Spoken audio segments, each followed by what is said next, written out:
রহমানের মতো নেতা এই বাংলাদেশে দ্বিতীয় একটা জন্মাবে না। আমাদের দেশটা সোনার বাংলাদেশ, কিন্তু আমাদের সোনার মানুষ নেই, একটা সোনার মানুষ নেই আমাদের দেশে কথা বলার জন্য। আমরা ঠিকই বিল দিচ্ছি কিন্তু গ্যাস পাচ্ছি না। আমরা কিন্তু বিল দিচ্ছি, এটা নিয়ে কেউ কোনো কথা বলে না, কোনো জনপ্রতিনিধি কথা বলে না, কেউই কথা বলে না। আমরা কিন্তু মাস শেষে ঠিকই 1000 টাকা বিল দিচ্ছি, কিন্তু আমরা কি গ্যাসে জ্বালাইতে পারতেছি, গ্যাস ব্যবহার করতে পারতেছি? তাহলে কেন আমাদের কাছ থেকে বিলটা নেওয়া হবে? এইটা অনেক ভালো দিক, এইটার ভালোর কোনো বিকল্প নাই। শুনেন, আপনি ভালোকে ভালোই বলবেন। শুনেন, আমি বলি, আমার ভাই যদি, আমার আপন ভাই যদি একটা চাঁদাবাজি বা অন্যায় কাজ করে, আমি ওই ভাইটাকে অন্যায় বলবো, খারাপ বলবো, এটাই হলো আমার লজিক, এটাই আমার ধর্ম, এটাই আমার নৈতিকতার থেকে উচিত। এবং মুসলমান হিসাবে আমি যেন এইভাবেই চলি। আপনার ক্ষমতা ভাই, আমরা তো ক্ষমতা যেতে পারবো না।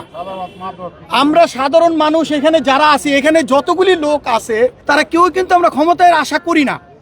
আমরা এই যে ভোটটা দিছি, আমরা স্বতঃস্ফূর্তভাবে ভোটটা দেওয়া হয়েছে এবং ভোটটা নিরপেক্ষ হয়েছে, কিন্তু প্রশাসনিকভাবে নিরপেক্ষ হয় নাই।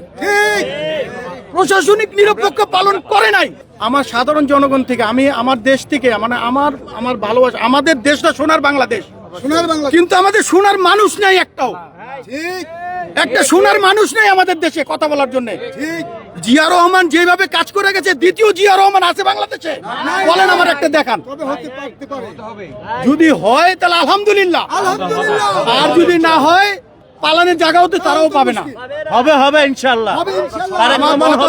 জিয়া রহমানের মতো নেতা এই বাংলাদেশে দ্বিতীয় একটা জন্মাবে না। যেমন আপনার মালয়েশিয়াতে মাহাতি মোহাম্মদ দেশটাকে যা করে দিয়ে গেছে, আমাদের দেশটা এর চেয়েও, মানে মালয়েশিয়াটা এর চেয়েও খারাপ ছিল, কিন্তু এর থেকে ভালো অবস্থা হয়েছে, আমাদের থেকে ভালো অবস্থা হয়েছে। আজকে আমরা মালয়েশিয়ায় গিয়ে চাকরি করি, কারণ এই চাকরিটা বাংলাদেশে হইতে পারতো না, বা বিশ্বের সব থেকে বাংলাদেশ। কিন্তু একটা ভালো মানুষ দরকার আমাদের দেশে, একটা ভালো মানুষ দরকার, মাহাতি মোহাম্মদের মতো ভালো একটা মানুষ দরকার বাংলাদেশে, এবং জিয়া রহমানের মতো ভালো মানুষ দরকার একটা বাংলাদেশে। খালেদা জিয়া চেষ্টা করছে, কিন্তু আমলার কারণে পারে নাই। খালেদা জিয়ার নিজের মুখের কথা, আমার এই দলটার জন্য আজকে এই পজিশনে আসছে, কিন্তু তারা সবই হয়েছে বাটপার এবং চোর। খালেদা জিয়ার নিজের মুখের কথা, আমার একটা ভিডিও ক্লিপ আছে, আমি নিজে দেখছি। এখন তারেক রহমান যদি ভালো চাই, আলহামদুলিল্লাহ, হবে ইনশাআল্লাহ। ভালো চাই, আমরা ভালোর দিকটাই পছন্দ করবো, বাট আমরা দেশের জন্য একটা ভালো মানুষ চাই ভাই। আমরা একটা দেশের জন্য একটা ভালো যোগ্য লোক চাই ভাই, দেশটা জানি ভালো মতো চালাইতে পারে। আমার আপনার কিছু চাহিদা নেই।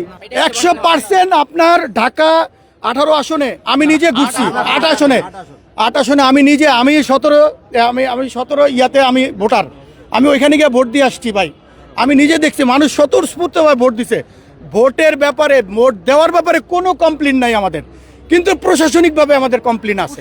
প্রশাসনিকভাবে এইভাবে কারচুপিটা হয়েছে, যেমন ধরেন আমি বলি আপনাকে, 100টা কেন্দ্র আছে, তো 100টা কেন্দ্র থেকে আপনার ভোটগুলি তো মানে গণনা করে আসা তো একটা জায়গায় আসে, যে এখান থেকে আপনার বাস্ট হয়, মানে যেখান থেকে কথা বলা হয় যে এখান থেকে অমুকে পাস করছে।